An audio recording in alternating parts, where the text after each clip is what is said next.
Hello, hello. Here we are with Bryce, Captain Bryce, good old friend of mine here, and we're going to talk a little bit about Roman punks and crypto and NFTs and all that kind of stuff. First of all, just wanted to say Bryce and I have known each other for what, 20 years now? More than 20 years, probably More like than 20 years now. 25 years, probably. Yeah, yeah. Yeah, Quarter of a century. quarter century. Yeah, studied together undergrad, history, political science, University of Calgary. Bryce went on to join the Canadian Infantry, Princess Patricia's Canadian Light Infantry to be exact, That's right. as an infantry captain serving overseas in Afghanistan. And also, Bryce is a lover of ancient Rome and history in general. So Absolutely. I thought appropriate to bring Bryce onto the stream and give him a little bit of introduction about Roman punks. Um, Bryce knows nothing about Roman punks. I first saw Roman punks 2 minutes ago when we first Yep. started up this stream. So this is opportunity to teach Bryce as well as anyone listening about what is Roman punks, what's the deal, what is the history of the project, and what is the plan going forward. So we're going to get a little bit into the weeds here about crypto and NFTs, just to make sure that we're all on the same page. These are some of the things we're going to look at today. You know, we know what NFTs are, non-fungible tokens. We're not going to spend a lot of time on this. Crypto tokens, basically digital collectibles. They're used for many reasons, many ways. They can be used as, as a ticket to an event, or, a piece of art. But the point is that they are uh, collectibles that are built on the blockchain. So there's ownership attached to them, and they are immutable.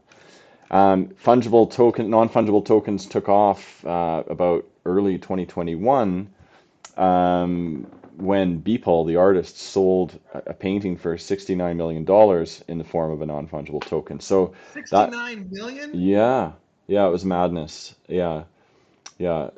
So So just to jump in right, like I know non-fungible tokens. I'm dancing on the periphery. I'm not into this space at all. So that is mind blowing to me. Okay, so So that real that's money. so that's when things really took off, and Uh-huh. that's when we saw an opportunity. We're looking at March 2021 here, Yeah. and so Rowan Punk started in April 2021.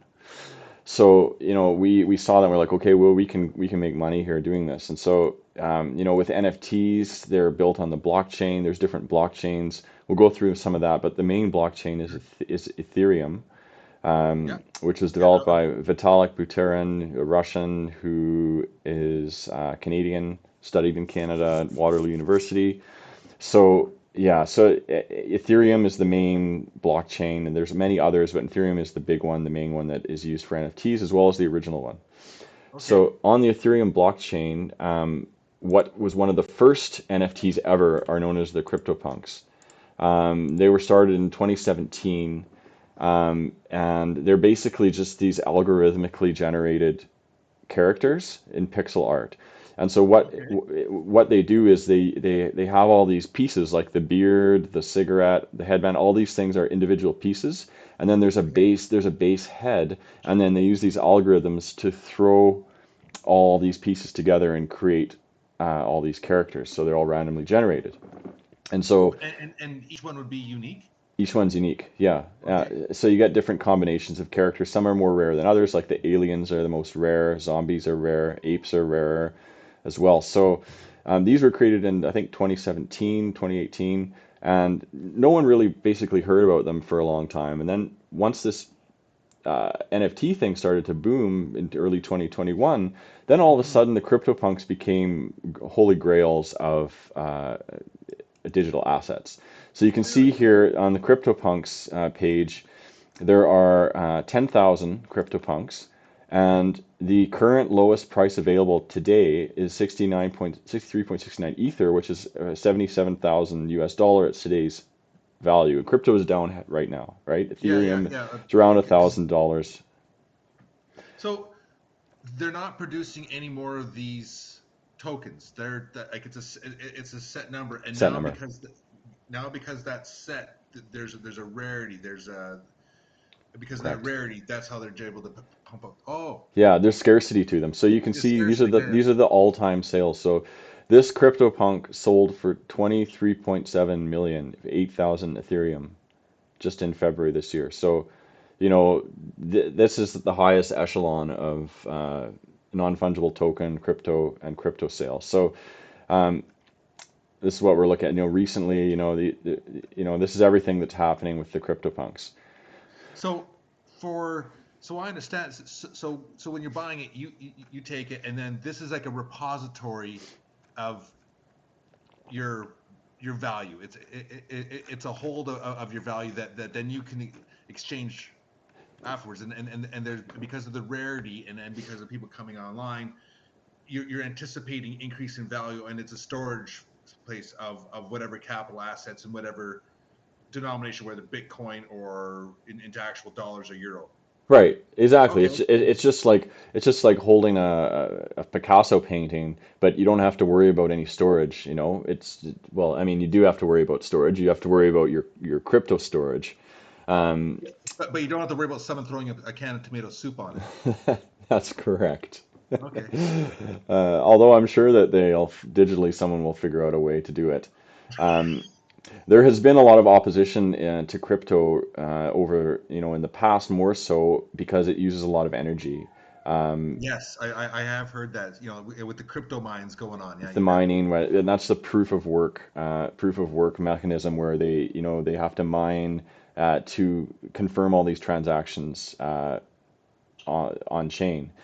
But Ethereum has moved to proof of stake, which is a different system that doesn't Mm, require mining. It just uses people's stake. They essentially like deposit their crypto tokens, and then the pool uses those to verify other transactions. It's complicated. I don't even really understand it fully. But anyway, what the proof of stake does is it means that it's not using gas and it's not using energy. It's just like using normal computing power to operate the blockchain, which means it negates any argument that people have that crypto is bad for the environment.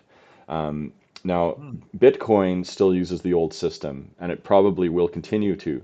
But Bitcoin, the difference is that Bitcoin is not used for small microtransactions. It's just used like, as a goal, as if it's like a store of value. So it's important to have these microtransactions done in a way that doesn't have gas. Like the gas was really bad when we first started. Like when it gets really busy, you would try to do a transaction, and it might cost $1,000 just to buy an NFT based on the amount of gas you had to spend. So, but yeah, Sorry, so when you say gas, are you talking like the actual expenditure of a hydrocarbon natural gas to power it, or is gas a euphemism as a measurement of energy required to do the action?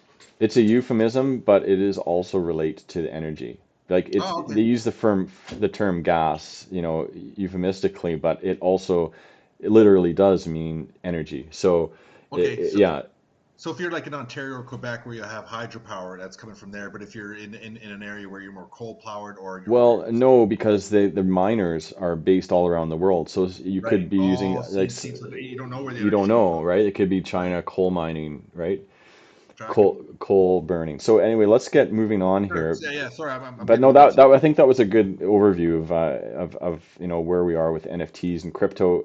There are other projects that are big and that were bigger, but this is the one that inspired us, and this is the one Sure. that springboarded our project. So, Okay. moving from CryptoPunks, once the CryptoPunks were the it thing, what happened was a lot of other projects came about. So there were the unofficial punks, the alt punks, and so Mm, what we saw with the alt punks was people would use the CryptoPunks and create all sorts of other projects based around that, CryptoPunk derivatives essentially, right? So we would have like dystopic punks, fast food punks. So they were basically just taking the CryptoPunks and doing their own thing over top of it. And people sure. were making a ton of money off these derivatives too. And so When we saw people were making money off derivatives, we're like, we should probably do something in the same vein. Sure. Now, before I go into what RomanPunks is, I want to talk about where the concept for RomanPunk came from. Okay. And we've always been lovers. I'm talking about my partner, Christine, and I. We've always been big fans of cyberpunk and science fiction, as I know you are as well. And Yeah, actually, I do remember from the university days, you were you would every now and again deep dive into the cave, into the world of cyberpunk. Yeah, yeah, right, yeah, and it's dystopic yeah, future, comes from William Gibson, Neil Stephenson, Philip K. Dick, kind of like Blade Runner-esque yeah. stuff, right? So 100%. cyberpunk uh, derivatives came about. So steampunk was the most famous one, which is a retrofuturistic Victorian style cyberpunk, right? So, Yeah, it's basically the setting is in the past, but it has all this future technology that's based on the style of the day. Really cool stuff. yeah. Um, there's also diesel punk, which is the same thing related to kind of a World War II mid-century style, where, Okay. futuristic, Yeah, it's kind of retrofuturistic. got that Art Deco kind of style to it. Exactly. And then Yeah. Atom Punk is another. And there's all sorts of ones, coming out like Stone Punk, all these stuff, right? Like Oh, okay. I don't even know what all these are about. So we wanted to do Roman Punk because, we were thinking like this doesn't exist anywhere. And, Sure. why not do a cyberpunk derivative, retro futuristic alternate history project based off a Roman theme because no one else had done it and we've always been interested in it. Mm, And Christine and I were talking about doing something where we would make gladiators, little gladiators, and have them fight each other in a game, and lay the groundwork to develop that. So that's kind of where Roman Punk started out.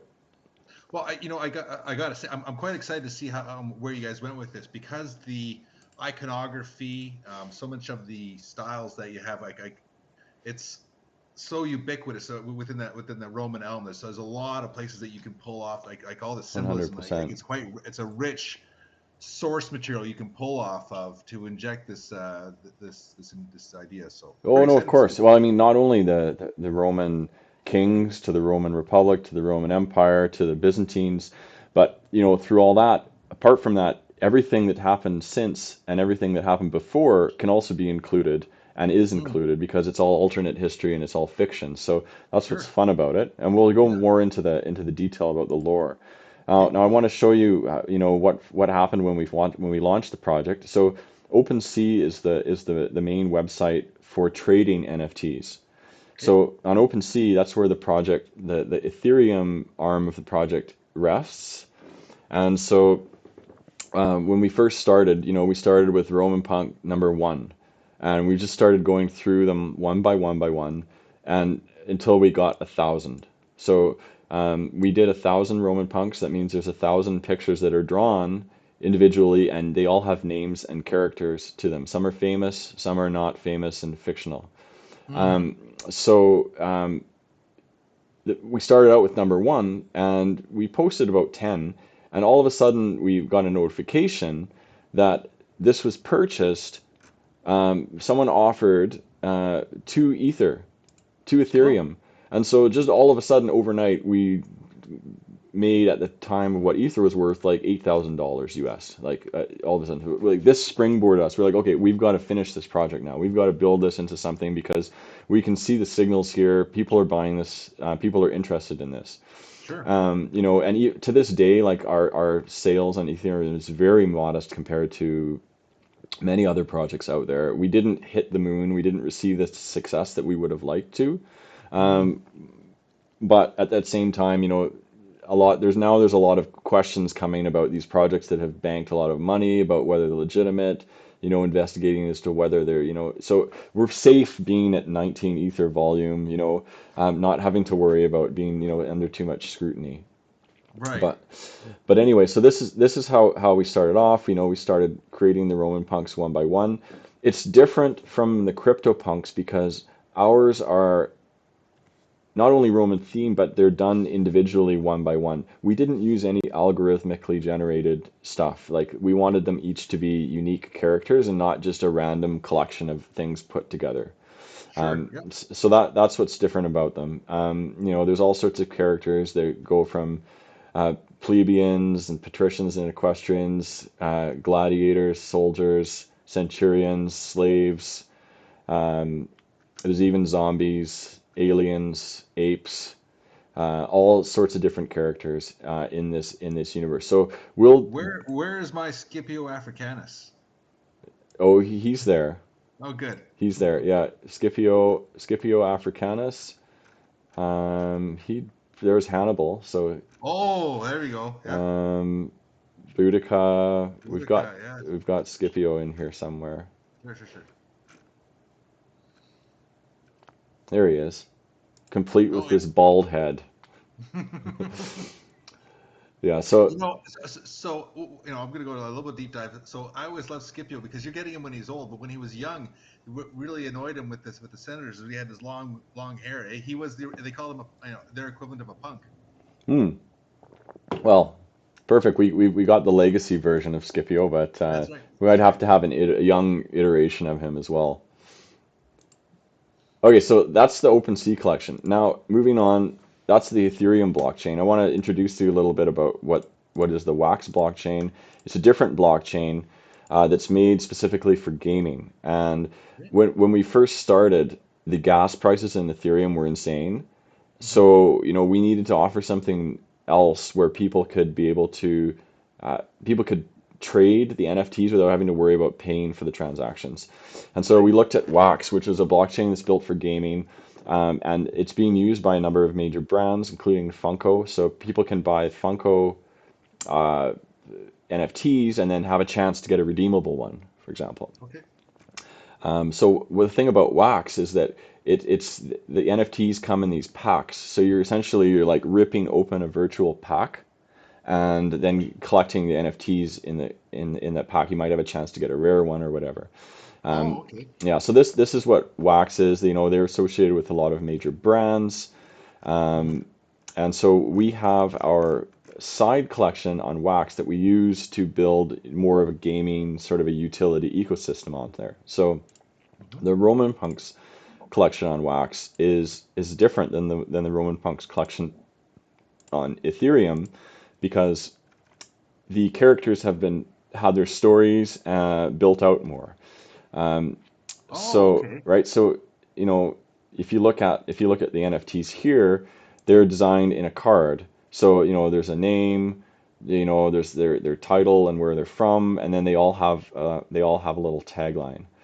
Sure. Um, Cool.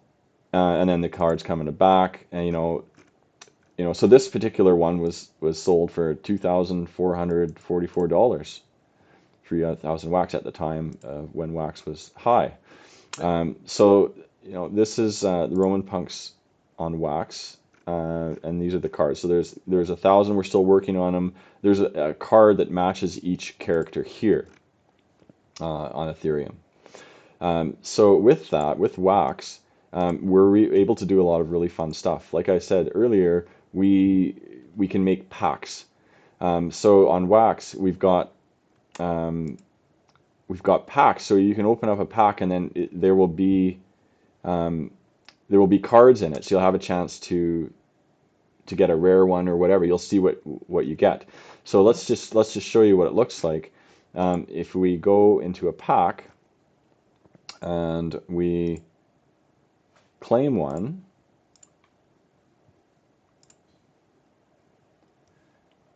All right, processing transaction. Okay, there we've just bought a pack. Now we Okay. go into open, and then we can open these. So we've got the Fighter Series pack. So let's give that an open and see what happens. We've got to sign our transaction with the wallet.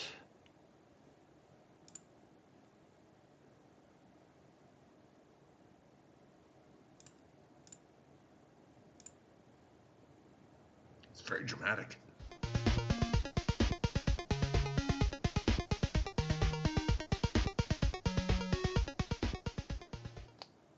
So this is what we get.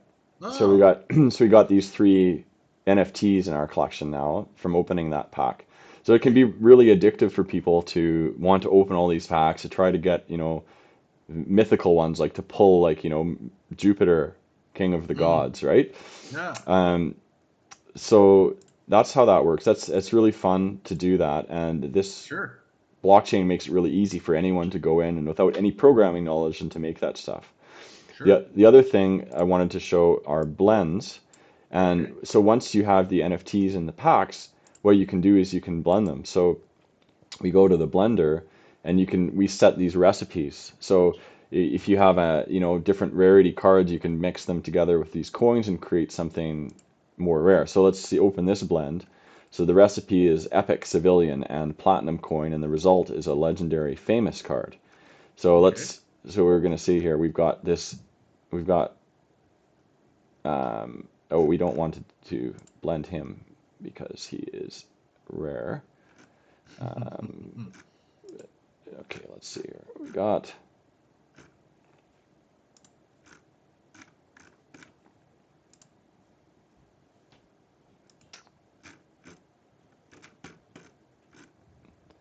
all right, So, let's blend these two. Here we go. yeah. We're going to blend them Hmm. and see what happens. So we're just blending this coin with this Sicily Serafina NFT, Okay.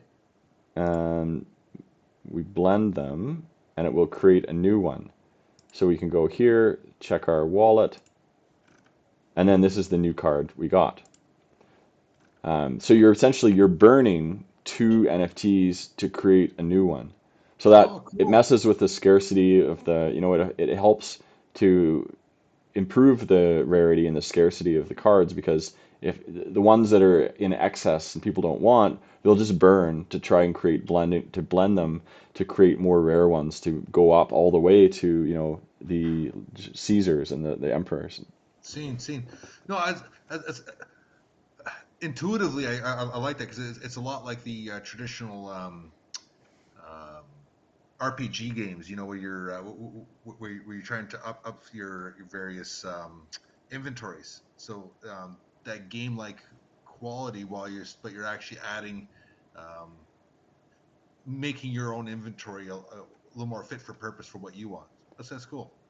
Totally, and that's where, we're using this technology to set the foundations not only for the story and the characters and the world, but also the Mm, utility and the gaming aspects of it. As you'll see, we're building actual games, and getting it to the point where we can actually have real live action experiences with these characters. So with that, let's move on. We'll look some more back at some of the characters that we can talk more about, some of the cast of characters that are part of the Roman Punks universe. sure. But let's just move on. Oh wait, I want to show you quickly also the Algorand. So this is Christine. This is my partner. She's a full-time illustrator, and so she has this is another blockchain gallery based out of the UK. And Okay. so we put her paintings on here and we list them for sale and sell them.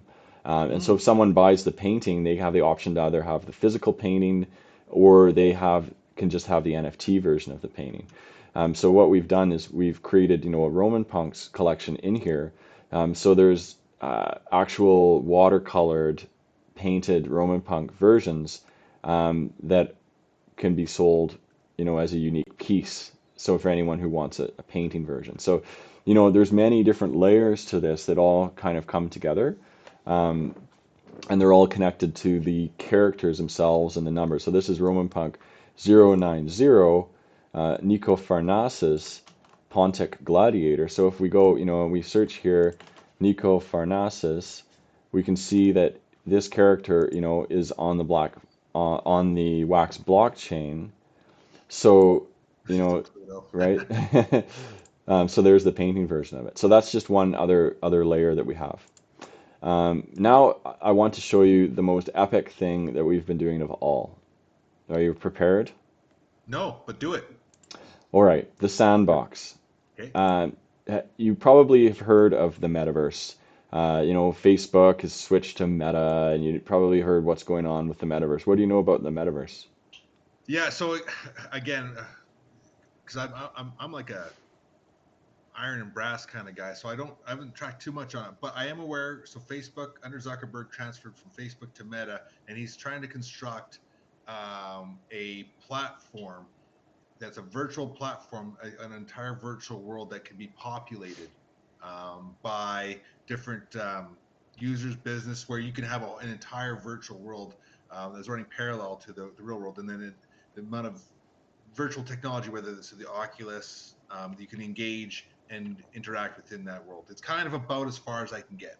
Yeah, and that's pretty good orientation to what it is in principle, and Yeah. in practice, uh, it's much more than that. I mean, it's not necessarily a parallel world as Mm, just a video game type of a space that can be monetized by mm, businesses, and people can be encouraged to involve in it because they can put their own business and monetize their assets on this space.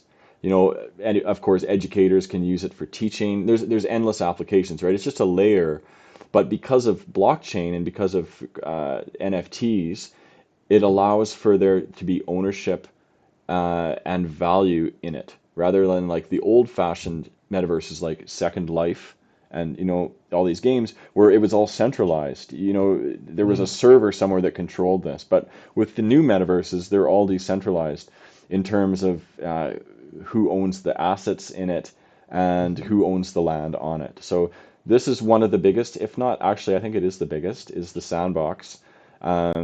They have all sorts of multinational partnerships. They have offices all over the world, multi-billion-dollar investments coming from a Hong Kong gaming company.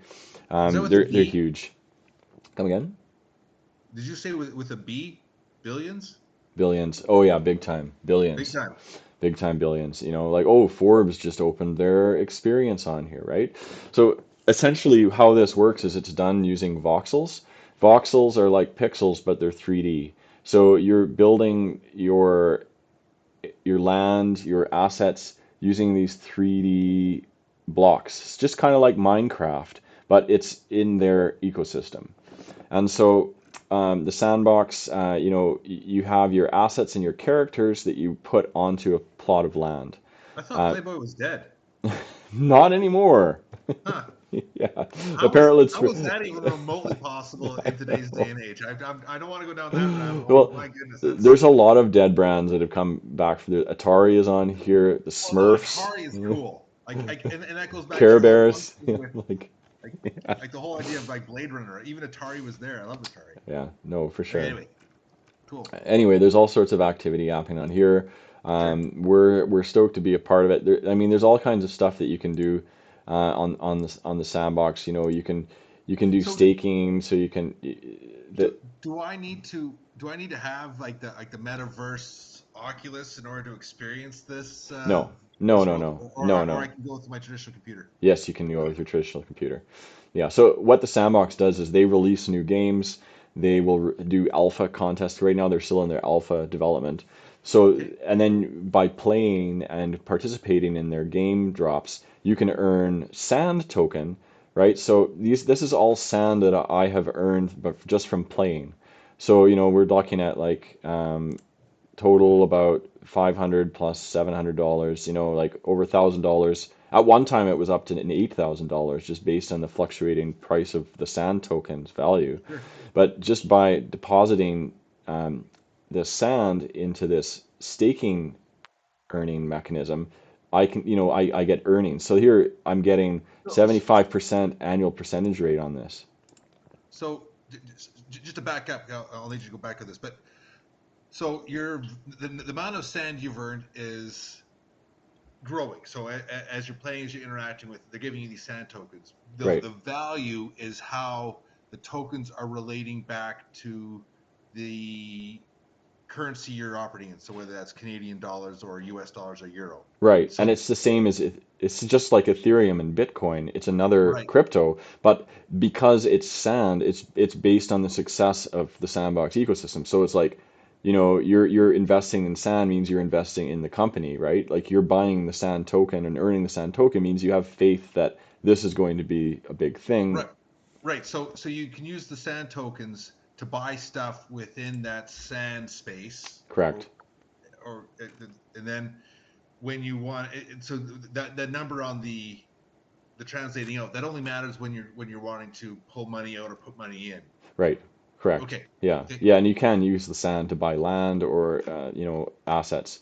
See, see, You can see they have a map. So, you have your land, you can buy, individual plots of land all the way up to, okay. big estates, right? So, we've got, where are we? We've got like a little measly little plot somewhere in here. Um, but anyway, Yeah. so that just goes to show you about the land. So now I want to show you about what we've been doing on here. We started by creating 3D characters of the RomanPunks. So the RomanPunks VX. So these are characters that we create using the Sandbox creation Oh, those guys are tools. cool.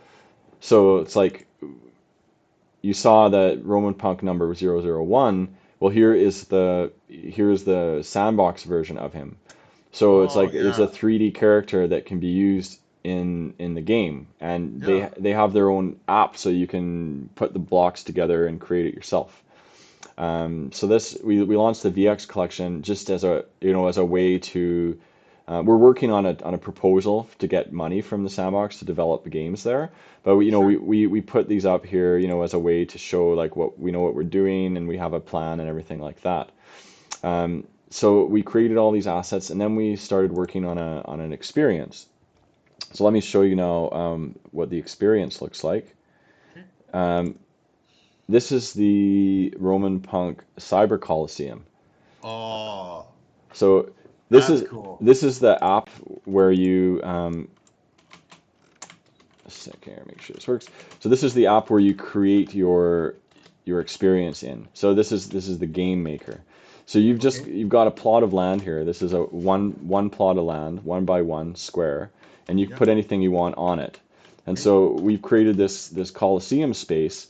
We laid all the bricks, just kind of like Minecraft, you know, develop the assets and put them in there. Mm-hmm. Um, so here we've got a Coliseum space here. Um, there's like a little training area, dungeon down below, As you would have in any good Coliseum. right? And then Oh, there's cool. a little area down below for like all the patricians to hang out. So then this is an actual game that can be played. So if we load the experience here, this is Gladiator Bloodsport. So you start out, you're just a guy, you're visiting on a road vacation, you inadvertently step through an international time portal, the temple of Jupiter Capitolinus, in the year 333 AD. So you've got to fight or die. So you've got to do, quests just like a game. So, we've got to go talk to the guy. We've got to live by the sword. So we've got to go get a sword from the centurion now. So, So now we have oh, now we got to go beat up some. We got to beat up some bandits.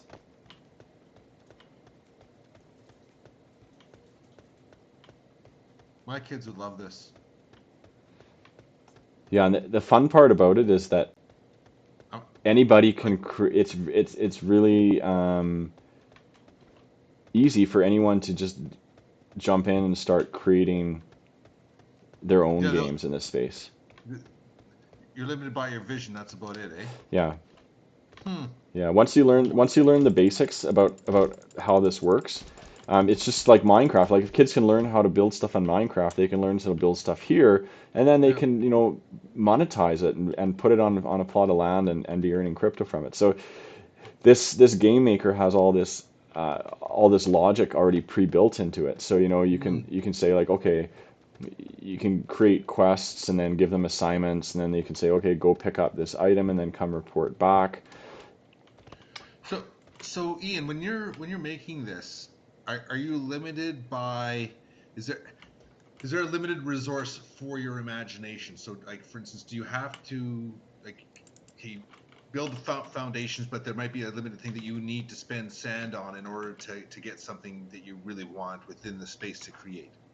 No, there's no limitation like that. Like you can decide whatever business model you want to put on it. Like you can just create one of these and make it 100% free to play, free to Sure. use. Yeah. You can make a gated one. You can also have contests that are, you know, run off the platform. So you can tell people to go do things and then send screenshots and then say, okay, you got the first person to do this gets a reward or whatever, right? Yeah. Okay. Um, so you know you can do pretty much anything you want. There's limitations in terms of like what you can do within the confines of the game. Like you have to develop your character according to the right sizes and everything like that, Right. so Yeah. it fits within the game structures. Okay. Yeah. So you have rules and parameters of the meta world, Yeah. but within that structure, there's not a limitation saying, you only get allotted X many bricks. No, You not only get a nothing. lot like any kind of like, oh, you want to build this, well, you have to have this rare piece. Well, there's a limitation to the amount of room you have on your land. Like Right. this is Yeah. this, but other than that, no. Yeah. Yeah. So the limitation, kind of like in the real world, is in the sense of like you have the plot of land, and Yeah. you have to spend sand to get more land, but you're not limited in the sense of, yeah, like in the real world where you have to buy lumber and other No, building materials. no, That's exactly. And that's where it's not like Minecraft, where the only limitations you have is like the assets that you put in this game. hmm Like we wanted, like obviously this statue, we had to build this statue in the different app. So there's an app that you use to build your assets, and then there's the app that you use to build the game. So ah for the okay. game, what we do is we place the bricks. So Yep. that these bricks are like I can add and remove the bricks from here from the game. But the assets themselves need to be built and then placed. So like here we can see all the assets. So I can, you know, and you can buy assets from other people and then use them in your game. So if you own an asset that someone else has made, you can use that in your experiences because you own the asset. Right. So that goes back to you generating value. So if you're a creative type and you want to put in the effort to build those assets, then you can sell those into the marketplace. Totally. Yeah. And that's what a Ah, lot of people are doing, right? yeah. Okay. Yeah, yeah. So that's how it works. And then, you can create quests. So you've got this is what happens. The start. You've got a quest. So here, big to fight. Description: go talk to the guy. hmm Requires the message. Launch the quest. Different quest types. How it's completed. You've got victory conditions. All this kind of stuff. So you're creating these quests that are all linked together and triggered by different things that are happening. And it's all within the game maker ecosystem. So it's exciting but it's still early. It's still in the alpha, and the Sure. sandbox itself doesn't have a lot of tutorial and orientation material for how people can do this themselves. Of And course, so because that's a different conversation. But that's why I'm working with some colleagues of mine to develop an online course for how to do this and how to make this stuff, because it doesn't cool. exist. So Right. Yeah. the sandbox is interested, and we're talking to the owners. They're Yeah. interested, and so they're funding and supporting our development of this learning platform because they need it so that they can onboard more people into creating on their metaverse. Because the more people they have creating, the more things they get on. It lowers the threshold for other people, to get in, use their money to buy those assets created by within the ecosystem, and then you get this, yeah, Yeah, self-build effect. Okay. exactly. Yeah. Yeah, because now it's mostly corporate, and so they'll make all these relationships with corporate organizations, like you saw, with Atari the Atari and everything. forums. But then they have their own team of builders that build all this stuff for them, and there's all these studios that they subcontract to build all Sure. these experiences for them, right? So, we're developing an educational platform so that anybody can build it. Like the people in the company, they can learn to build it themselves rather than having to hire out uh, a studio to build it for them.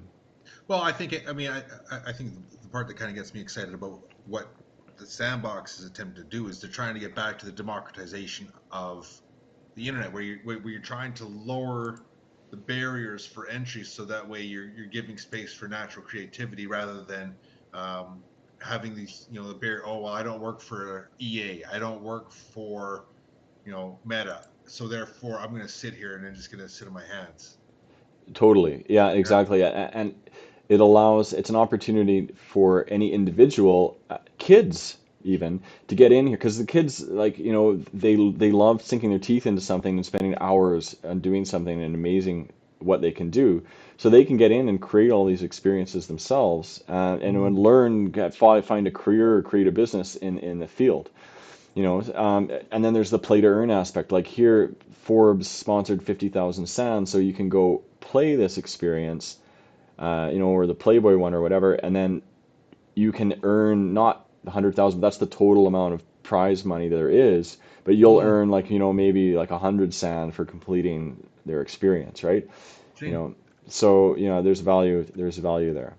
So that's the sandbox. That's what we're doing. We're working on a proposal to get more money from them, to Hmm. develop our vision. Like we want to do this Gladiator arena in more of like on a larger scale.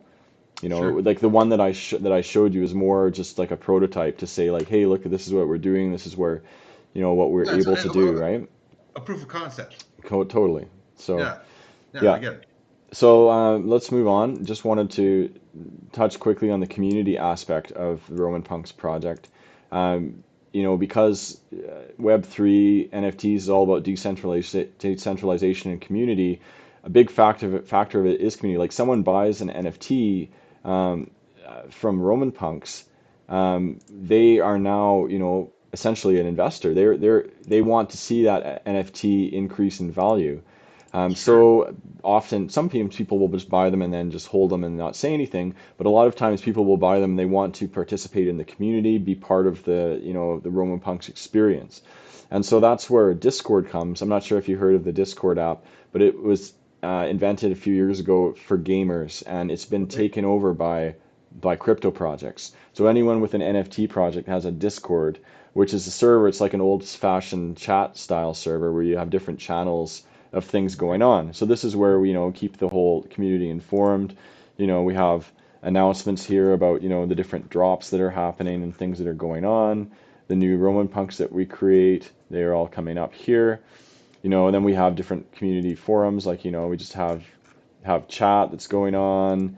Like a library where it's, different, discussions about history and whatnot. The hearth, which is like food discussions and stuff like that. So, we have different sort of conversations going on here all the time. Sure. Now, there's also an RPG element built into this Discord Okay. where people can, there's different quests. So there's a bot that allows people to fight and build up their characters' powers in here, just in the Mm. chats. And then when they get a certain one, they can claim it, and then they get sent that NFT. So they're earning NFTs from our collection just by chatting in the Discord. Um, Okay, so you're incentivizing community engagement. Correct. So here, this person, they caught the Lucretia NFT. So that's a one of a kind one that if you grind enough in the chat, then you can win um, these Lucretia. legendary Yeah. characters, right? Um, so that's one way to get people engaged in the community and to give them something to do uh, to keep investing in the project and keep sticking around. We've also incentivized people to help promote the project by creating our own token, Denari token, so people can earn their Denari token by um, doing things in the game. So like or not in the game, but doing things on social media. So like Mm. if people retweet us, then they earn a certain amount of money. If they, use their profile, Roman Punk is their profile picture, they earn a certain number of denarii, etc. If they buy a Roman Punk, they earn a certain number of denarii. So then people will log it. They'll say like, oh, I've done this, and then we have a system where we give them the money, and then they can go to the store and they can buy things with the money that they earn for participating and helping to grow the project. So there's this ecosystem here built into help to encourage more people to engage with the community, Wow. and give them something else to do. And then we also do things like, oh, we're helping to starting to build the lore of the characters out, talk about projects. We've been talking about a card game, developing a card game, like where we print the cards and then you can trade Oh, them and stuff like that. so an actual real life tangible printed, and Printed, then yeah. and actually like kind of like Magic the Gathering. Yeah, exactly. Not that I know what that Not that we is. know not that we know how to play that or anything, but we've been working. I've just drafted the mechanics here. Like this is Mm, very early stages. Like how the mechanics of the game will first work, and then we're going to try it out and play it and try to refine it a little bit. sure. Yeah. Um, Cool. just a lot of wheels moving here. So, Um, yeah. so is there? Well, here I'll let you keep going. I'll make my questions for the end because you're on a real roll here. We're just kind of rolling down to the end here. Yeah. Yeah. Um, yeah, we've traveled with the project. Last year we went to VCon, which is Gary V. He's a big NFT guy, Gary Mhm. Vaynerchuk. So he had a VCon there in Minneapolis. We went down there, met him at VCon last year. And we also went to Montreal for this Megamigs game development conference, and we had a chance to meet Sebastian, who is the co-founder of the Sandbox. Oh, So yeah, we met with him, networked with him, talked with him about RomanPunks and different projects we're doing on the Sandbox. So lots of opportunity there, lots of good networking we've been doing to help grow the project over time. yeah. You know, so traveling, like I said, in the roadmap, we're doing a creator fund proposal to get money from the Sandbox to help develop our project more. We're looking at the card game, Pvnks Romanvs Card Game, also a comic series, developing comics going forward as well. So these are kind of all things that are all in the plan. Now, Wow. So so this concept of the Roman punks is far beyond just these technical implementation within the NFTs. Like it seems to me like they're all expressions off of this universe that you and your partner are creating. 100%. And that's what I was Wow. leading into the last thing that I would wanted to talk about Sure. Roman Punks is the lore itself, the characters Mm, itself, because the foundation of this universe is the characters and the hmm. world that they live in. Sure. So, one of my inspirations was James S.A. Corey's. There are actually two authors, I forget their names, but James S.A. Corey is the pen name of these two authors together who wrote the Expanse series.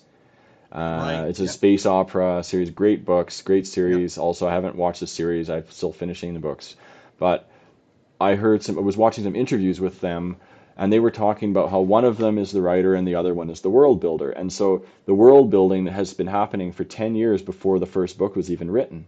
So all Mm. the characters, all the stories that are going on, all the intrigue, all the locations, all the items, everything that is part of this world has been developed before the first story has been ever created. Like, you know, Oh, that's and you could say the same thing about Star Wars, right? Like that world was conceptualized before the first movie ah was even put out. okay. So no, that's really interesting because yes, the original was conceived and I can see that within the expanse as well. So by building that world first, you actually get consistency because you actually have them fleshed out. You understand the base motivation, so the characters have this authenticity because they're not just motivated as a vehicle to drive forward some sort of narrative, some sort of story that might be fitting for that particular article, but you're actually being part of a larger construct. The problem I have with a lot of the modern storytelling is it starts off consistent, but because they want to drive the story in a certain direction, they use characters in a very inconsistent manner where all of a sudden, well, that doesn't make sense because that character would never act that way because Right. of the way that you've already written them. So by having that safe check of having an alternative author say, whoa, whoa, whoa, that's not how that character would interact. You need to achieve that through a different mechanism. Right. So it stops lazy writing. That's Yeah. really cool. Yeah. No, for sure. And Ryan that, Johnson ruined it, by the way, for Star Wars. Just, well, that's a totally other discussion. but I think Right. germane But to your point, though, yeah, be consistent. yeah, yeah. Well, that's the thing is that you have to allow for it to be ruined. You have to put it out there and let Mm, anyone do what they want with it, sure. and let the people decide what's crap and what's not. Okay. And that, like, there's so many Star Wars video games that have been built, and books, novels that have been made that are built off their source material and the source lore, and some of them have, new fictional elements added to it, uh, Hmm. you know, for better or worse. So that's what we want to do with Roman Punks and that's why we thought about it as a cyberpunk derivative. Roman Sure. Punk itself is a world, and so we're building a story on this world, and Yeah. this is a life project. So we want to build this up, and then hey, if no one takes it in my lifetime, it's all there on the internet. It's all there on the blockchain. Someone 200 years from now might look and say, "Hey, what's all this shit that people have made? Let's build this into." You know what I mean? Like Yeah. we're Yeah. we're just putting this out there into the universe, right? So with that, let's look at just a little bit of some of the lore. Sure. First, just wanted to kind of show you some of the characters, character lore, and then we can look at some of the famous ones, talk about a little bit about the history, whatever. Yeah. So let's just go to the website. So every character that gets created, first the images have been created, then the name, and then the tagline, and then the story. So Okay. there's 1,000, and it's still in progress. Not all of them have had their full lore developed about them yet. Okay. So they start out, they have their name, their race, their type. And then if they're a fighter, they have their attack, defense, and speed rating. They have a little tagline that gives a little brief information about the character's spirit, and then they Okay. all have they all have a backstory. So this character is born in 27 BC, port city of Apollonia, servant, caught stealing from a wealthy merchant, lost her right hand, was pressed to serve as a scissor class gladiator.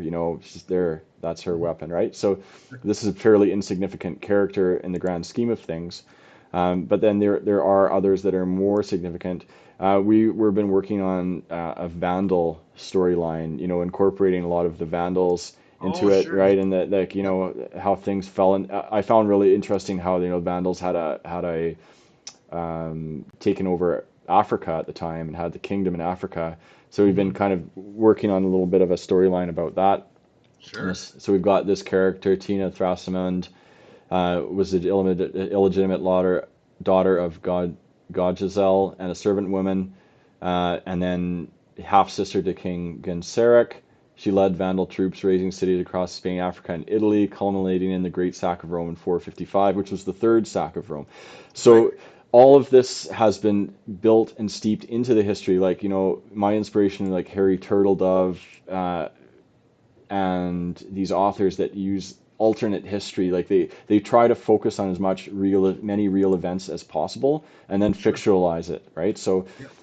incorporating all the names of the characters have been used, have been referenced, Hmm. like these are all names Vandals have actually had over history for the most part, and then fictionalize a little bit. um, Sure. Now, we've got so many. Like, here's Bert de Bach. He's Belgic.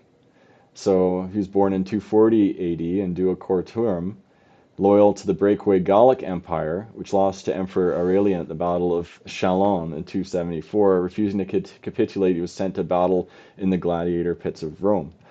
And he's got his weapon is the man catcher, which Oh, was, yeah. yeah, used to grab someone by the neck Yep. and pull them off a horse. Yep. So there's just another character. So there's a huge range, and all of these little backstories have been written by me, the names and everything. Christine does all the art, and then I Sure. use the art as an inspiration to build that further. Some of the characters are really, really evil. This is Gail Latricinia, born 425 AD.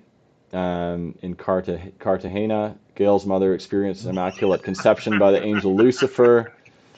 Gales was rated among 80,000 Vandal invading Africa, and later become a military commander who was responsible for countless atrocities. So, there's the template for using that character as a really evil antagonist. Um, there's just so many. I don't even know. I don't even know where to start. Right? Well, I think. Characters from Japan. This Ken Kobayashi. He's a disgraced samurai. Traveled from Rome seeking new combatants. Oh, Um, cool. yeah. There's yeah. Well, You name it. I think what gets me excited about this, your approach to it, and maybe see if I'm off base or not. But I was reminded of a story about how T-Rex is closer to humanity than they are to Stegosaurus because they have that million year, like multi-million year span of life on Earth. So they were not actually contemporaries. Right. But in all of our shows, all of our imaginations, they are contemporaries. It doesn't matter whether it's like in Fantasia, you're watching Tyrannosaurus fighting the Stegosaurus, right? That's just that trope. So here you Yeah. are, like taking the base model of Rome, the great empire, the base pattern for Western Europe, inspiration, it's still within our language, and then you're taking these and you're combining all of these contemporary things, but able to do that in a very inventive way. I think it's really cool. Thanks. Yeah, and it spans, like I was saying earlier, not just Rome. Like, you know, here is a character. The Scythians are actually, Well, yeah, the where Scythians, yeah, the Amazonians came from, right? So we have a whole series of Scythian Amazonian characters as well. sure, They came from the area around the Black Sea. yeah, So there was a portal, and all these Amazonian women went to a women-dominated 28th century AD alternate dimension. So that's another storyline. sure, That's another comic book. That's another game where there's yeah, this 28th century world that is controlled by women. Some of them evil, some of them good, right? And they all battle each other, and it's futuristic cyber coliseum, kind of like what was that movie with Arnold Schwarzenegger? Um, where he's in the future and he's got to, oh, battle as a gladiator. The Running are you Man? talking the Running Man? Yeah, the Stephen King story. Oh, yeah, The Running yeah, Man, yeah. right? Kind So of stuff. Yeah. the Running Man. Yeah. So yeah, that's just, Time is up, Gillian. good one. Um, yeah, some of the characters have, laser weapons and stuff like this as well. Um, there's a range. Sure. But yeah, so that's giving you like an idea about the, how the lore of the characters came about. Keep in mind there are 1,000 of them, and they're all written Yeah. manually. Now, some of them are famous characters as well. Like obviously, like we're not trying to. What we're trying to do with the famous characters is try and take their actual history and create parallels to it. So like we'll Mm, have different emperors, but there's a one story arc that is where when this emperor was living and how they were using time travel to manipulate their. So if the emperor was already known as an evil person, then we're going to accentuate that. If they were known as a benevolent emperor, we're going to accentuate that, right? scenes. Yeah, yeah. So Caligula gets amped up and in one direction, and then you have Diocletian. Well, so all of their proclivities. I mean, so like Diocletian, some people really regard him as really good, and then of course he's got the persecution of the Christians. So Right. he's got this complex character of being, the savior of the reforms of the empire, but he's also, oh, by the way, a bloodthirsty tyrant. So you kind of got those. Correct. Yeah, and some of them have that way more complicated aspect to them. It's funny, like you mentioned Diocletian because Diocletian is known for retiring early to go raise cabbages. Yeah. So there is that's his personality, right? We're focusing on the Oh, benevolent side. Okay, I persecuted all these Christians, but I set up the Tetrarchy, and now I'm going to go retire and let them figure it out. I'm yeah. done with this shit. Diocletian Um, out. yeah. So, but we do have all sorts of, obscure emperors, like not all of them. We don't have all of the emperors and all of the characters in the Roman Sure. history. Yeah. But we do have quite a few obscure ones, like Valentinian, is known to have pet bears. He also died because, he got really mad and had a stroke. Um, you know, so we try to represent that in their taglines. Sure. Sometimes we take actual quotes from the person. Like Germanicus had a quote that said like silver and gold, the gods have denied them whether in mercy or wrath, I'm unable to determine. We change that to Ethereum and Bitcoin, just in the spirit of, Of Roman the world we're punks. living in. Yeah. Right.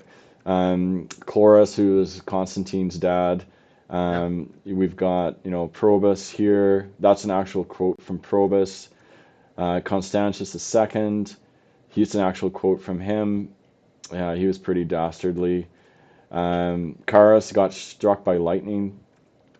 Really, Um, I didn't know yeah, Curious. Yeah. yeah, struck by lightning, allegedly, right? Yeah. Camillus, who's the second founder of Rome, who, in the early days of the Republic, after the Mm. first sack of Rome by Brennus, who famously coined the term "Vae Victis," woe to the vanquished. Woe to the vanquished. Camillus Yeah. came in and fixed that. Gallienus, and then we've got all sorts of soldiers, and then we've got the kings who Oh, Tarquins, Tarquin. and You should not have left the city, Tarquin. there was a thing. Well, Tarquin the Proud, there was Yeah. a thing where like someone asked how he will control the population, and he just took out a sword and chopped off all the tallest poppies. So that's where he gets his tagline from. Um, we've got a lot of the gods and deities in there as Oh well. yeah. Oh, no. There's no shortage of the depth of material you can draw upon. I mean, because you can go from kind of what you're doing. You can go from the very depths of like the servant classes of the underclass. The everyday Roman or people who are in the vicinity of the empire over that whole span of time. Yeah. Or you can draw upon all of the historical stuff. I think that's yeah. You could be going on this for a long time, buddy. Yeah, well, since April 2021, right? Yeah. Yeah, so it's just fun. It's a passion project, right? And we have a lot of other things going on, but this is, the fun thing that we do. Right. Um, yeah, and we're going to keep building. We're going to keep growing it. Very cool. Yeah, there is woe to the vanquished. Woe to the vanquished. Yeah, we try to incorporate as much as possible the antagonists or the non-Romans. So we've got the Yeah. Sasanians as well, Illyrians. Teuta Mm-hmm. was a pirate queen, pretty cool story. And oftentimes using the non-Romans as the heroes because this is Roman punks. It's anti-establishment, right? So we want to Yeah. oftentimes in the lore those that were on the wrong side of history are on the right side of Roman punks, right? So in some cases the Vandals are the heroes in some storylines. Well, certainly you can take a look at that. I mean, the prolificity. I'm going to mispronounce the word. The likelihood of the Romans when they're coming through in their conquests. I mean, man, they love crucifying people. Like, Yeah. I was reminding someone the other way, like, oh, we're going to light up some Roman candles because yeah, okay, remember, do you remember where that term came from? Do you Ian? Do you know where No, that I came from? don't know. Please Okay, illuminate me. Roman candle. So along from Rome to along the Appian Way, which is the first highway they built, right? Yeah. So during the Christian persecutions, they crucified the Christians all the way down the Appian Way, and they lit them on fire, and their way would be lit at night by the screams of the crucified Christians. Yes. Okay, I So the, have heard about that, but I didn't know it was associated with and Roman then your way candles. is lit by the Roman candle. Aha. And now it's just a firework. People Now it's shoot a at each firework. other. Pew, pew, pew, Oh man. pew. Yeah, yeah. We do have Jesus Cristo in the collection. Yeah. Oh. Um, he was the last one we created actually. He's got his wine. Oh. You do Uh, one miracle, and that's what you're associated with for the rest of yeah, of eternity. yeah, yeah, Nice. yeah. So yeah, that's Roman punks. Yeah, that's it. Um, Wow. one other cool thing I wanted to show you. This is not directly related to the Roman punks per se, but have you heard about the AI Chat-GPT thing going on lately? Just recently, I would say in the last 3 or 4 weeks, it started to creep up on my um, like radar. So it's you give it like a task what it wants to do, and then it just kind of runs with it. Yeah, it's amazing what it can do. It's absolutely like I don't even know where to start to show you what it can do. So let's look at something within the context of Roman punks. So Sure. let's just say, for example, we've got these character stories. So Sure. let's just pick a random one. So we've got here Morgaine Pugh, Britain Gladiator. So there's her story and everything. So Sure. let's just copy this story Okay. and then put that into Chat GPT, and let's just tell it to do something. Let's say like, okay, write the first chapter of a uh, cyberpunk style science fiction novella about the following character. Okay, and then we paste all that stuff in here. Let's just take this stuff out that might confuse it. It doesn't need any of that. Okay, so let's just see what it does now. Thinking, thinking. Is this gonna freak me out?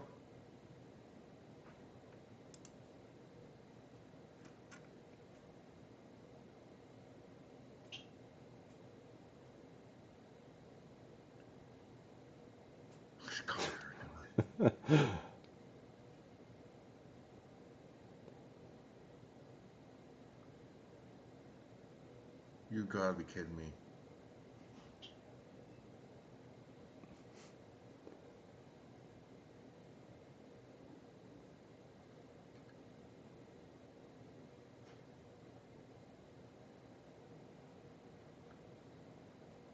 What the deuce?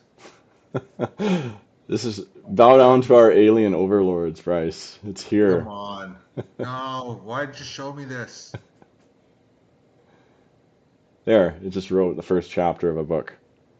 I mean, obviously it's like it needs training, but that's just the Pretty thing. That's just the much. thing. There, That's yeah, I know. And that's just with this simple prompt. Like I could write like 1,000 words telling it what to do. sure. Like so I can look at this and see what I don't like about it, and then I can go back and say, okay, now make it more like, okay, now write it in a way that a 5-year-old would understand.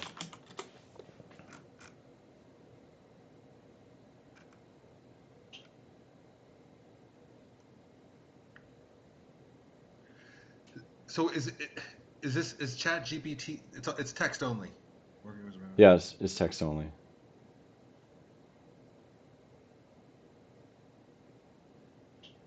So it explains everything. Like, what is the Coliseum? It's a big arena.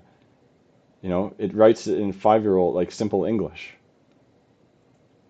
It's like it's talking right directly to me. This is going to solve a lot of humanity's problems, right? Like, just think about Okay, how this can save a lot of time, right? you say that, Ian. Every Eh. time we come up with a solution, it creates about three more problems. Oh So yeah. you'll forgive my skepticism when I see, like every time I see how far along we are with AI, with how powerful these algorithms are. Yeah. I get, yeah, oof, I feel like someone's walked over my grave. I mean, I'm of the age where I grew up watching the Terminator. I know how this story ends. It's not with us winning. Yeah. Well, uh, let's just hope that we'll be on another planet by the time that happens.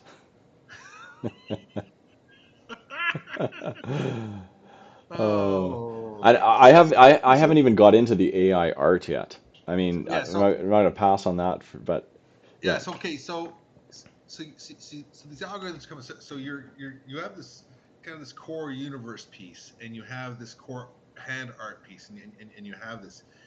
Are you in talks or some thoughts about how to quickly augment, create, and flesh out some of these things using algorithms? Is this kind of what you're toying with? Is this next step stuff, I don't even know. You don't even know how I you're don't, I have no idea. I don't, I'm just trying to wrestle with what this all means to me, like in the same way that you are, you know? because like in order for the more you I would how I'm seeing this tool as you've rolled it out, the more details you can give it, the more it can really tackle, right? Right. So you have through a lot of blood, sweat, and passion made a quite a strong base for this world. I mean, and as you're fleshing it out, you could immediately like I can see using this tool even if you're like if you kind of get a stumble block or even That's right. as a Exactly. sounding board, you're like boom, punch it off. You're like, oh, like that's a cool way to look or approach, or I know now what I don't like, and even that's useful. Right. That's exactly. It's like it's a tool for fixing writer's block. You like you don't know what to do or what to write next. It will put something together, and then you look at what it puts together, and then you just modify it. You editorialize it, right? Right. But it's amazing. Like in fact, you know, the prompt engineering is actually a thing now because this is a new job that is coming Prompt into, yeah, engineering? What because the deuce? like prompt engineering is knowing what to tell the AI to get what you want from it. And this is a new field now because like, you know, you need to you need to explain to the AI what you want it to do. And that takes a specific skill set. You've got to know about the models and how they, and how they work, et cetera, et cetera. Like, I'm not even going to bother So, reading all this shit, okay, but so yeah, but what they're doing, see, so you have the AI, you're gonna get this is prompt engineering, but that'll be turned into as soon as they figure that out, they'll put an algorithm for that, and then you go back another layer.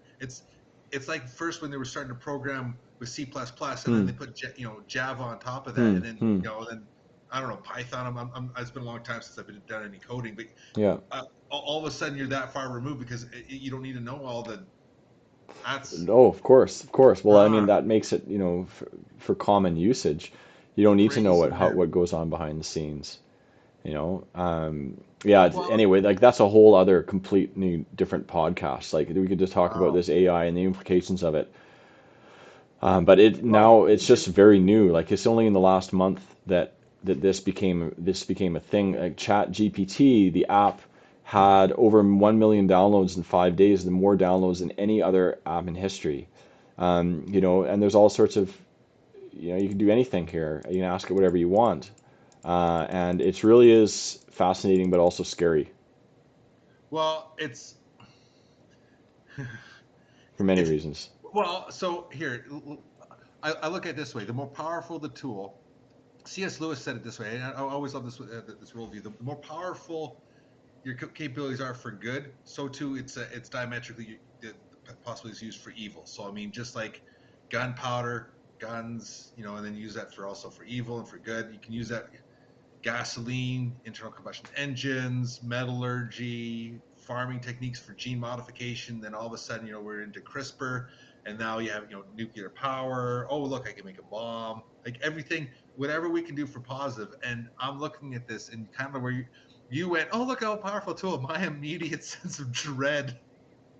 Yeah, no, no, no, absolutely. Well, and also for me, like coming from, an educator's point of view, like, Oh, well, like, look how easy it is to just throw out an essay now. Like, we don't think about it. If we were in college now, you're like, oh, you just give it a prompt and tell it to write, like, you could be like, oh, write a 15,000 word essay, um, uh, arguing why Aurelian was the best emperor, like, oh, I guess maybe that was too much for it to handle. well, thank Um, goodness. There's a but limit. you know, actually, I think that it does have some safeguards built into it. Um, but I apparently, got this isn't one.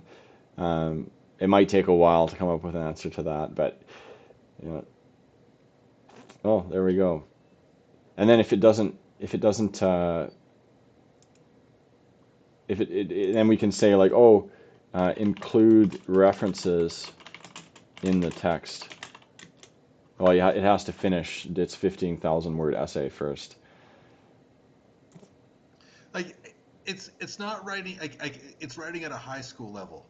Right. But you can tell it. You can say like make the writing increase the writing complexity. Really. Yes. Like remember I showed write it like a 5-year-old would Yeah, understand. yeah, yeah, yeah. You brought it down, You so can of do it the course other it'll bring it way. up. Yeah. Oh, Ian, why would we build this? Yeah. Yeah. This is powerful. This is a powerful tool, man. Yeah. Yeah, it's Wow. crazy and it's just fun to kind of experiment with it and see what you can come up with, you know. And then it does the same thing for AI art too. You know, like you can generate stuff in AI art. You can see like So yeah, draw draw a cyberpunk Roman gladiator in pixel art style. You know, I don't know. I don't know if this one is any good. Um, oh, no, I don't here's know. This premium. doesn't even work. There's one that I've been trying to avoid using the AI art Mm. just because I'm not really a big fan of it. And I don't like what it means for artists who have Well, spent their so whole life, you know? it's the same thing. So like, is it able to get genuine art, that like the expression of your humanity, put it into a form to communicate to another human? Because that's all that art is. I mean, whether that's music, whether that's like what your partner's doing through traditional, like through visual arts, but it's also the written word and music. By doing certain things, what you're doing is saying, well, we can kind of make this homogenous base level that you don't need, like, so the person never really has a chance to develop, like pick up a guitar and start playing, because they're like, well, no, I can just put on this music and I can get my own kind of new music without ever having to learn the skills in order to become a virtuoso and become, to get in the place where I can generate something genuinely new. Yeah, yeah, Like, I it's the same thing with writing. If you don't roll up your sleeves and figure out how to do it yourself, to turn your brain into the machine that this AI thing already has the algorithm. If you haven't turned that piece of your brain on, you're always going to be, I would say, stunted. You're going to be almost a slave to the system rather than the other way around. Because I'm I'm a huge believer in the power of the written word. So I mean, to hand that over to a computer, it's the same trepidation I think you have about art. yeah. No, of Ooh, look at course. that. Yeah, and most of it that comes out is trash. But that's Sure. that's where prompt engineering comes into play, right? Like I've seen art that people have developed in this where some of them have had 15,000 word prompts just to tell it what to put in the picture, you know? And then, Sure. they keep changing the Refining. prompt around and refining it to get what they want, and like, make 100,000 pictures before you get the one that you want to publish. Like, there's a certain creative talent to doing that, right? Right now we're seeing the process of creating new jobs and new talents that didn't exist before on how to manipulate the AI. Like this prompt engineering is a totally new fascinating field. So what you're doing is you you're getting someone to think about what they want and then create the instructions to do it. So basically, you're teaching people how to write the instructions for an IKEA manual without having to learn how to do carpentry.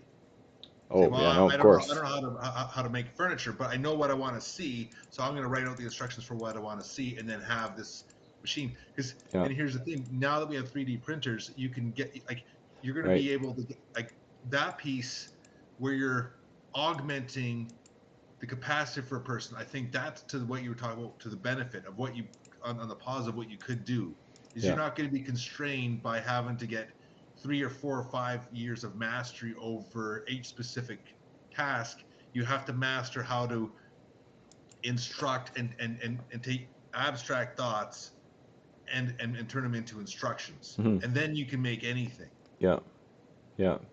positive, Yeah. terrifying. Yeah. One thing that I think terrifies me is that, you know, by putting the limitations on the AI and saying like, oh, you're not allowed to do this. Like, for example, like if you don't let it create an essay for a student because you're trying to stop it from plagiarizing, it might decide that it's going to put the constraints on other things too, right? You're giving it the power to decide what is right and what's wrong, that it might get carried away with that and start deciding on its own, right? That seems to be like the gateway about where the AI could go in a dangerous way. So, okay, so you're saying to me that you believe the current status of AI research is to the point where it's actually making decisions beyond algorithm, Not the current status. No, not the current status. We're just envisioning like possibilities through in a science fictional way. Like, see, we've looked at like, Stanley Kubrick's the space movie. I forget the name oh, title. 2001 with 2000, Hal. yeah, Oh, with yeah, yeah, Hal, Hal decided that he wanted to take control of the ship, right? Like, how do we know that, by programming the AI to do all these things according to the rules that we live by, how do we know the AI won't all of a sudden say, oh, you can't do that because this is a rule you've programmed, and now it decides when the rules should be applied? Well, okay, so this is quite interesting because this is the same issue that Tesla is running into, and all of the different auto manufacturers. Matter of fact, all the auto manufacturers other than Tesla in the last little bit have been retreating their timelines for the implementation of autopilot, and because there's a functional problem within it. Is once you've removed the human, there are conceivable real world examples where the AI has to choose who it's going to kill, right? So if you're driving forward, there's a group of school kids at the intersection, there's a truck ahead of you, someone's coming in, and there's one beside you. Like there's no way out without the someone dying. It has to choose: am I going to drive into a group of kids, Right, or am I going to let my right. driver die? Yeah, exactly. And you're like, Yeah, well, because we don't have that. So yeah. like and for because we haven't talked It's, about this, but like I'm going to it, law school right now. mhm. So the application of law, you can say, well, this is going to be quite powerful for the application of law, which it would be. But the problem with the application of law is there's actually an intrinsic problem within the law. It's because you're applying it to humans. Like the law, as much as we would love to say, well, it's black and white, and some things you think are pretty close, even the things you're close aren't, Mhm. because there's a series of scenarios where you can say, well, that's actually not how we would apply it. Mhm. Like, Yeah. well, thou shalt not kill. Well, how much more clear do you want? It's like, yeah, Mhm. but in this scenario, you could imagine X plus Y plus Z equals that person probably needs to die before they do this. Yeah. Uh, So, and obviously, you have justifiable homicide. yeah. Well, and it removes like, if you program the Tesla or whatever car to, it's like the trolley philosophical question, like, Yep, oh, do yep. you divert the trolley to go kill one person and stop him killing 10 people? So it's like, well, you've programmed the AI of the car to do this. Yep. So then, well, the one person that gets killed tries to sue. Well, you know, who's responsible? It's like it's removed the Engineer? person. It's removed, yeah, it's completely Yeah. removed the person from the equation. So that's what's scary is it makes the AI powerful without even, I in its current state even.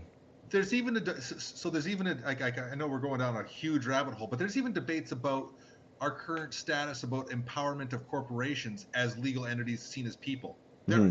There's some big legal problems with that Yeah. because can you really sue a non-person? Well, we do, but it's not, you know, they're not really responsible because all you've done is you've introduced this whole layer of deniability, and you're removing the individual. And I think both you and I would say every time you take a step away from individual accountability, it should be taken with a massive amount of caution.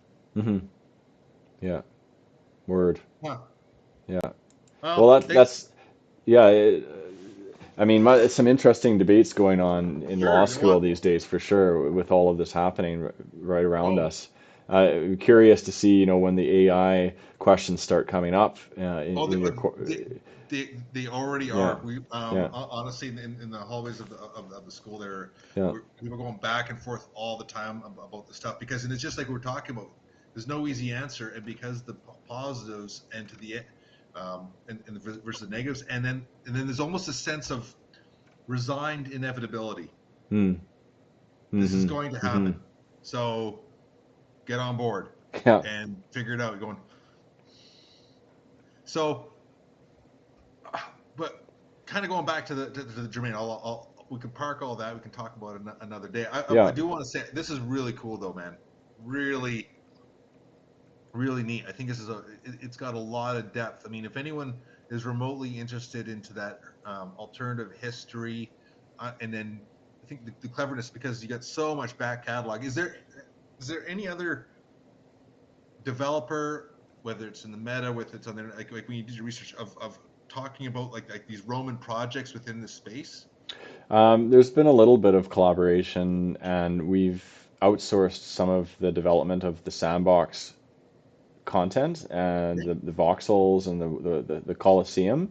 Mm-hmm. But really, at this point, we're trying to put together a proposal to try and build a team to create that Sure. and build that out.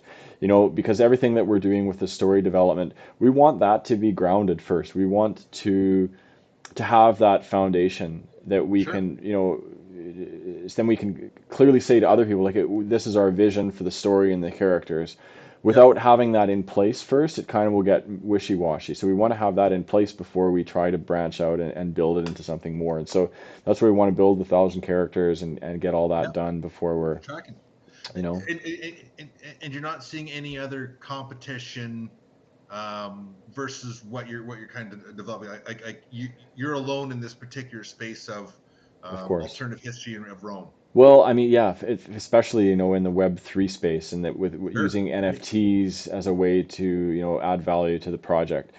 Certainly, we're the only ones doing anything Romanesque, alternate history, cyberpunk. Like it, you know, Yep. it's Yep. unique. Cool. You know, so we're not worried about any competition because we're not trying to compete with anyone. We're just trying to build our own world No, up, and then it's let the world take it for what it is, right?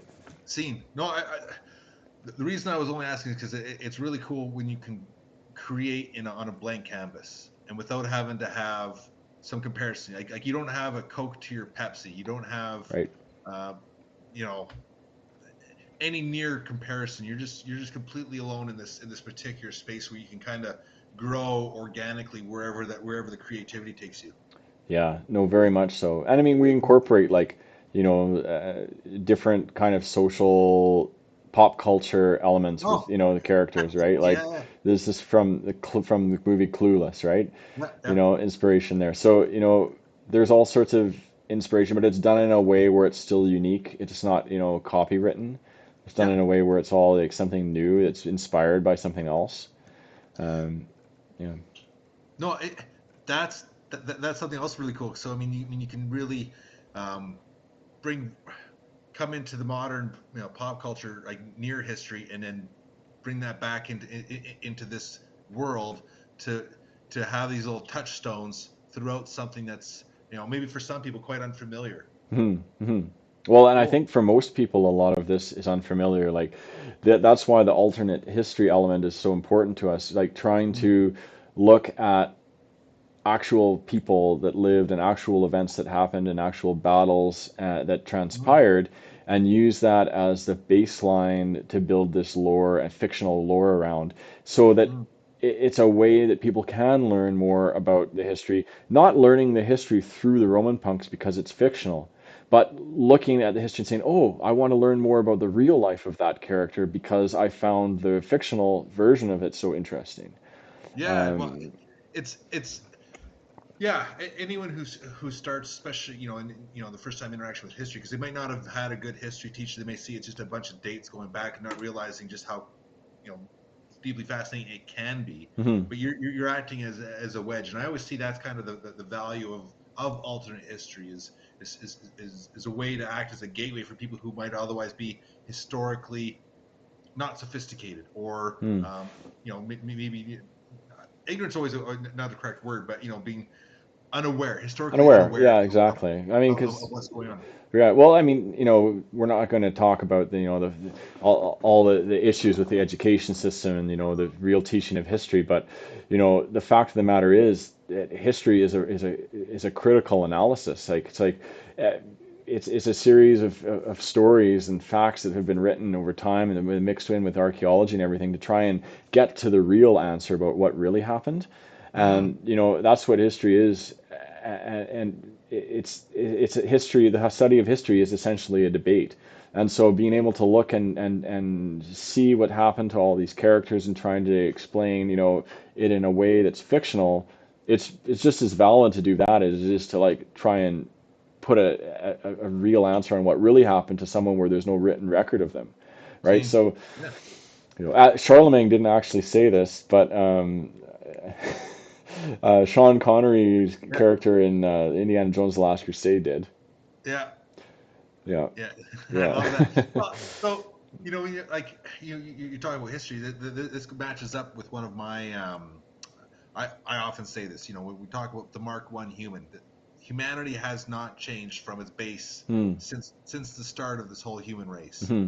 Hmm. So if you're the Mark I human, what you're doing, and this applies even to your story, what makes it authentic is you're changing the conditions, you're changing the parameters to the world of what they're living in. But how would a Mark I human react within that environment? You're going to Hmm. have the ambitious human, the corrupt human. You're going to have the upright human. You're going to have all these different the varieties of spices of humanity that always come together in every society.